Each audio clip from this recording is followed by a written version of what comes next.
Здравствуйте! Начнем урок терменбокса.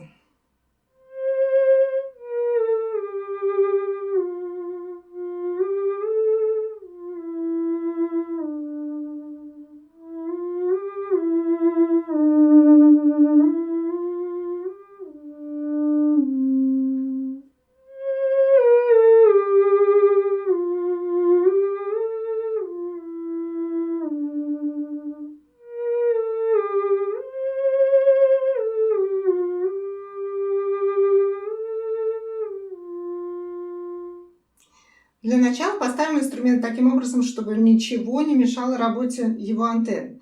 То есть вокруг достаточно все-таки должно быть пространство, чтобы можно было настроить вертикальную антенну для высоты звука и горизонтальную для громкости звука. То есть, например, не стоит ставить инструмент на стол, потому что стол будет заглушать левую антенну. Но если уж поставите, тогда на краешек стола, чтобы антенна была свободна. А лучше всего поставить инструмент на микрофонную стойку, которую можно регулировать по высоте. И отрегулировать высоту, чтобы инструмент был примерно на уровне вашего пояса, а ваша левая рука создавала угол 90 градусов. Хотя, как вы видите, звуки располагаются везде, но мы их не ищем как отдельные какие-то точки, а мы их находим как будто на невидимой струне, от высоких к низким. И вот таким вот образом рука от груди, от правой части груди, примерно к середине антенны.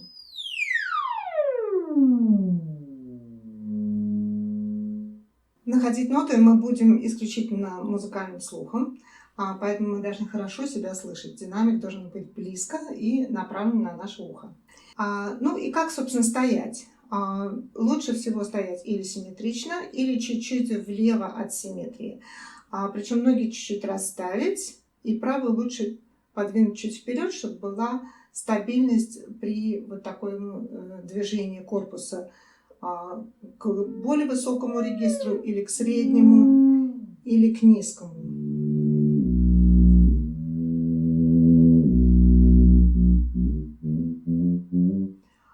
Ну и, конечно, нам надо настроиться, чтобы мы могли достать все звуки.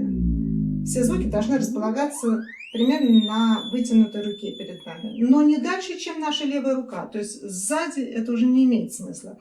Слишком близко тоже не имеет смысла. Настраиваемся мы вот этой кнопкой Tune, или она может называться Pitch.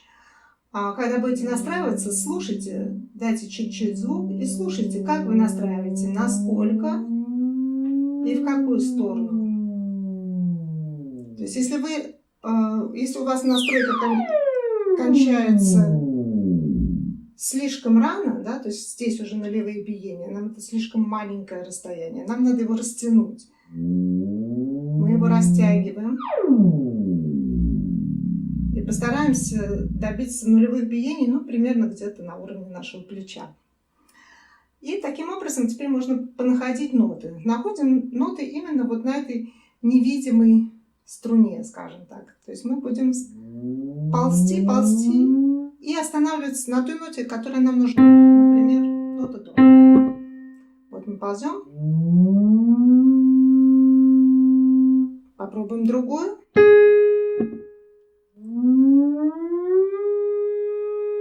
То есть мы глиссандируем и останавливаемся. Потом можно поиграть октавы от ноты. Даем нотку, находим ее в глиссандо, нашли, и теперь играем октавы.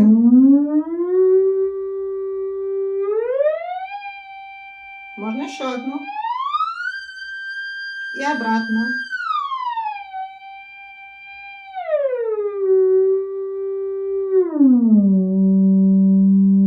И можно еще одну вниз. Так мы измерили наше расстояние, наши регистры. Ну а теперь попробуем поиграть просто гамму, потому что гамма — это уже мелкие расстояния, да? На фортепиано эти все расстояния одинаковые. Но на самом деле акустически они немножко разные. Там тон, тон, полутон, тон, тон, тон, полутон.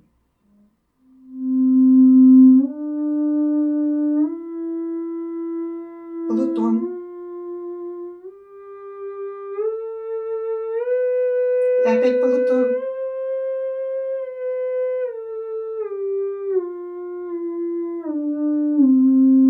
Причем играем вот именно, как будто мы ползем по струне и останавливаемся ровно на той ноте, которая нам нужна.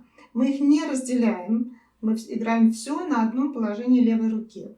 Таким образом, мы соединяем один звук с другим. Нашим слухом мы слышим эту связь этих звуков. И таким образом можно теперь какие-то простые мелодии поиграть, ориентируясь, будет ли это маленькое расстояние или большое, вверх или вниз, вверх или вниз.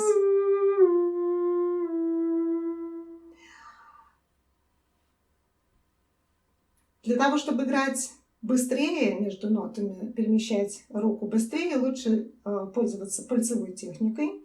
Все пальцевые позиции находятся от закрытой руки до открытой. Вот найти это движение мы можем, если мы делаем полное глиссандо от закрытой руки к открытой. Какое же естественное движение? Если вы можете его сделать быстро, значит оно нормальное, значит оно натуральное. Вот быстрое движение потом замедлите, и оно для вас будет достаточно натуральным таким движением. Причем более закрытые позиции, они более уверенные, конечно, более стабильные, рука крепче. Можно себе представить, вот любил такой вот прибор, как мы держим, например, молоток, то есть позиция такая очень стабильная. Вот от греха подальше уберем молоток и оставим эту позицию. Вот эта позиция у нас первая позиция, она стабильная, она с крепкой прямой кистью. Ее мы будем почаще использовать. На нее мы будем опираться, и близкие к ней позиции будут уверенные. Ну, например, поиграем 2 октавы.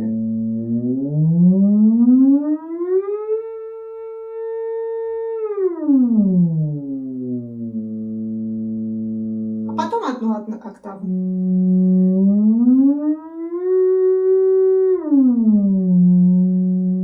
Конечно, если это 1 октава, то достаточно просто открывать пальцы и немножко наклонять кисть. То есть наша полная рука остается на одном положении. А вот это колечко, которое задерживается большим и указательным пальцем, это для стабильности. Оно создает нам такую уверенность в нашем движении. Вот, поэтому большинство терновоксистов держит это колечко. Постепенно можно учиться разным пальцевым позициям. Я бы предложила с мелких позиций, то есть близких к нашей уверенной первой позиции. Первая, вторая.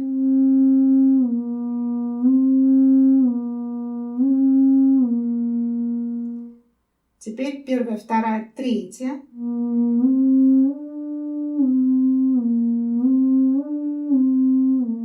И перескочим сразу на третью. Так, дойдем теперь до 4-й.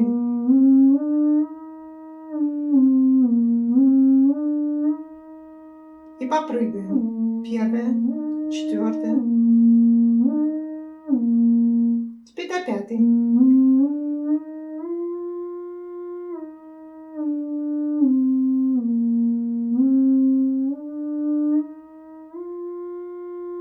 И пощупаем это расстояние. 1-я, 5-я.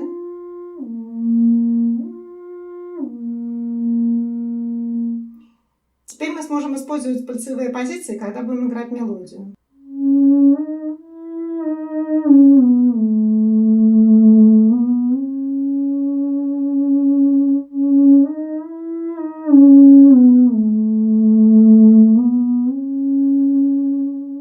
Ну, конечно, нам будут встречаться и побольше интервалы, чем квинта, и мы должны будем дотянуться до них пальцами.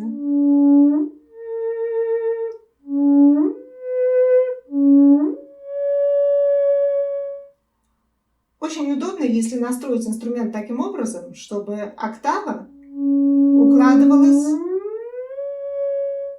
за одно движение руки с раскрытием пальцев и наклоном кисти, без того, чтобы двигать полной рукой.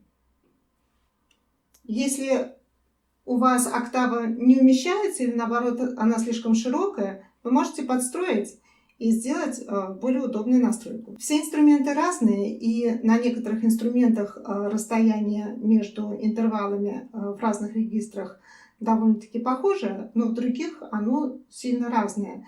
Поэтому октава в одном регистре может хорошо получаться, а в других, например, нет. Ну, в таком случае настраивайте октаву в том регистре, в котором вы обычно играете. Тогда это вам будет удобно. И настроив октаву, вы можете эту октаву получить, чтобы быть более уверенным в октавном раскрытии руки.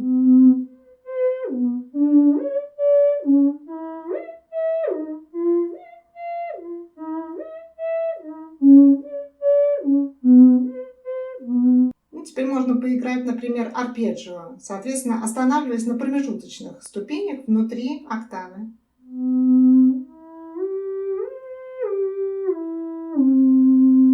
И поиграть разные аккорды. Минор и другие.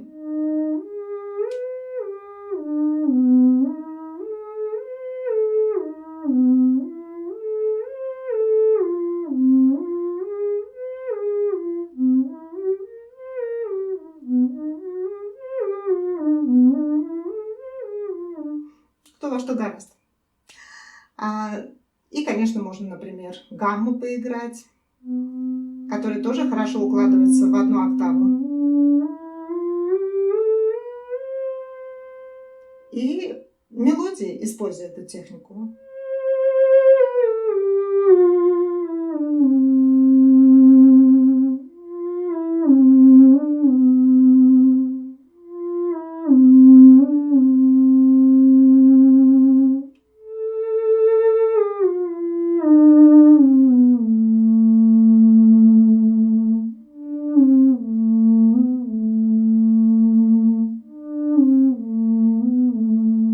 Надо иметь в виду, что раскрытые позиции с наклоном кисти, они, конечно, не такие комфортные для руки. Надо избегать длительного изгиба кисти, поэтому их можно кратковременно использовать, если они возвращаются потом обратно в устойчивую, удобную первую позицию или более закрытые позиции. Но если нам нужны они кратковременно, то они, конечно, удобные. Или какие-то мелодии с большими ходами.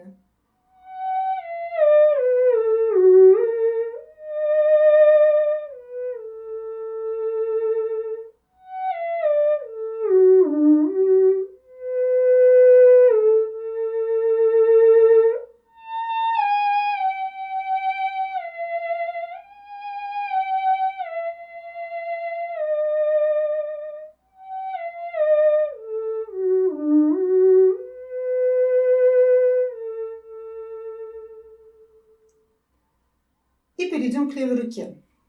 Левая рука прежде всего дает нам дыхание мелодии. Поэтому и движения ее должны по своей ментальности быть достаточно свободными. Она нам дает крещендо, диминуэндо, громче, тише. При этом ритм и переход с ноты на ноту по-прежнему делается быстрым движением пальцев.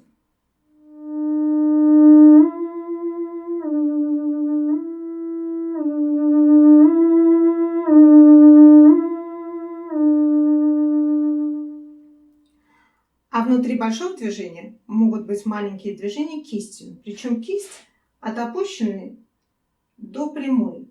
То есть, опять-таки, мы держим кисть ровной. не задираем, не делаем больного изгиба такого. Ну, для чего нужно такое движение кисти? Например, для повторных нот.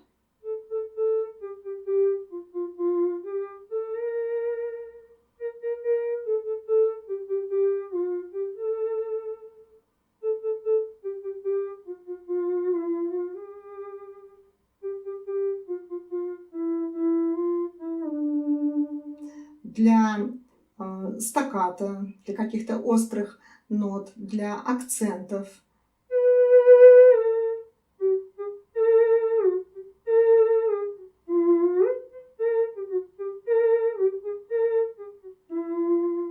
Конечно, не надо каждую ноту параллельно делать левой и правой рукой, да, то есть если кивать на каждую ноту, это слишком тупо.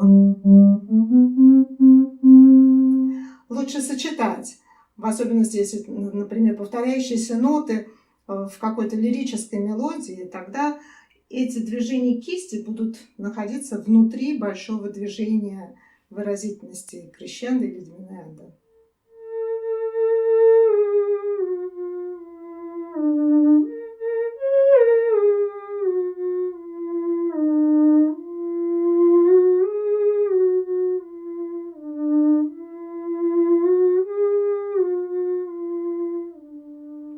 И, конечно, в выразительной игре всегда присуще использование вибрато.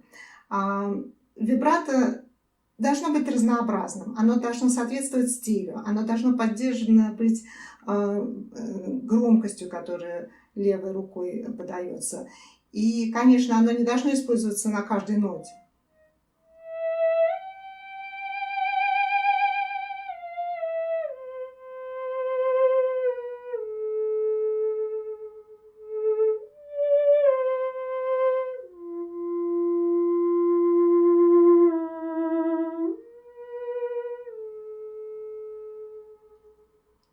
Ну, а в каком направлении играть вибрато? Как правило, это то же самое направление, как мы изменяем высоту звука, просто очень мелкое движение. Есть второй тип направления, это перпендикулярно антенне. И то, и другое движение управляется от локтя.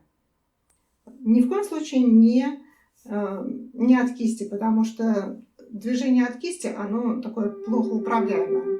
Ну, а какое вибрато лучше выбрать, это зависит от инструмента, от регистра, в котором вы играете,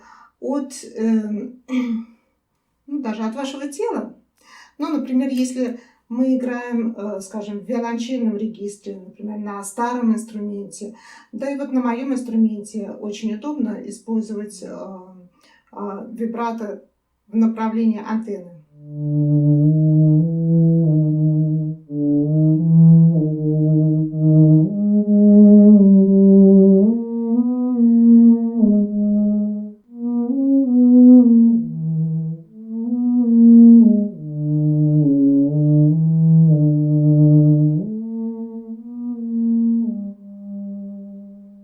А если это верхний регистр и более такая флейтовая типа музыка, то я буду скорее использовать вот такого типа вибрато.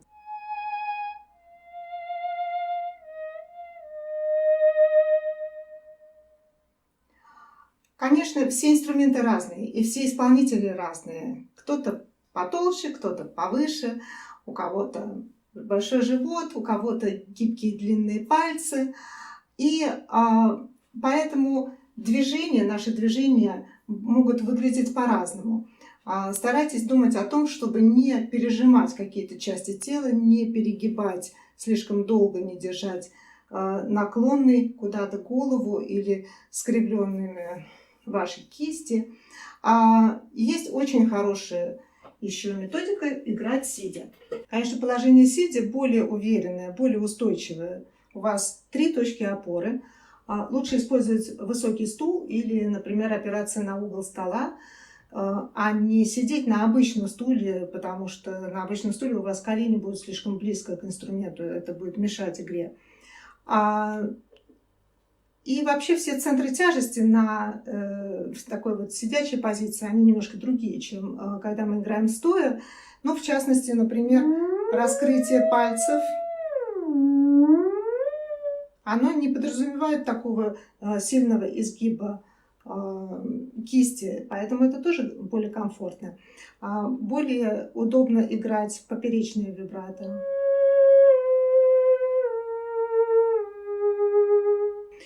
Единственное, что может быть при игре сидя, диапазон, которым вы будете управлять, он будет немножко поменьше. Ну, для того, чтобы достичь басов, вам надо будет немножко отклоняться. Это уже зависит от вашего инструмента, какой у вас у инструмента диапазон, сколько у него октав. А так, пробуйте.